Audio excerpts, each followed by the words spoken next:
Hi guys, good evening. So today, Florence and I will play letters. Magtula mi og letters, guys. We will play letters. I will pick one flashcard made of carton ng gatas niya. Opo. Then I will ask Florence what is the sound of the letter na naa sa flashcard. Okay, are you ready, baby? Are you ready? Yes! Are you ready? Yes! Okay. Okay. Okay, I will get one, anak. What is this? Huh? Is that N? What is this? What sound is this? Very good. This is sound. What is this? What sound is this? Very good. One more. What sound is this? V sounds.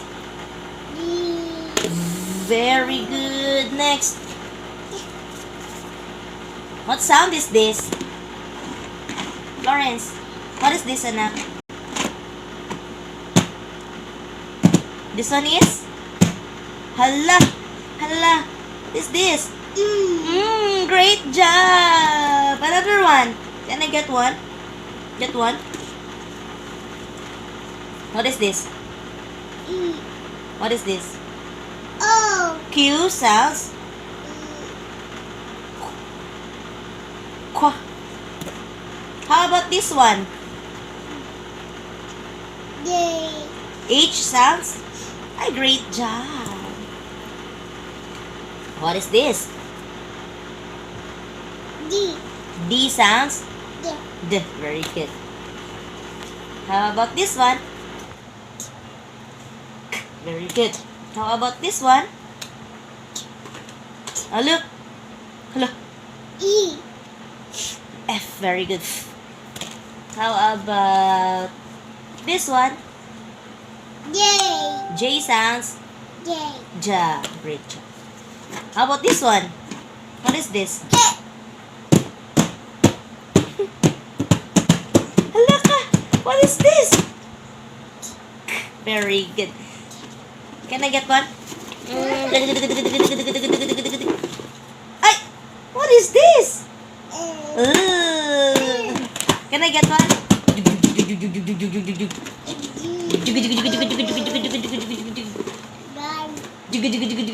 What is this? Jesus.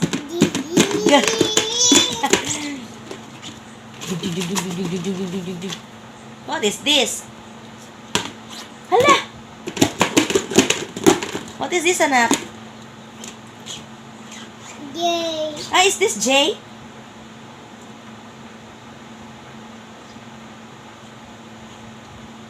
T sounds. Very good. What is this? Ito. Unsan eh? I sounds. I sounds. E.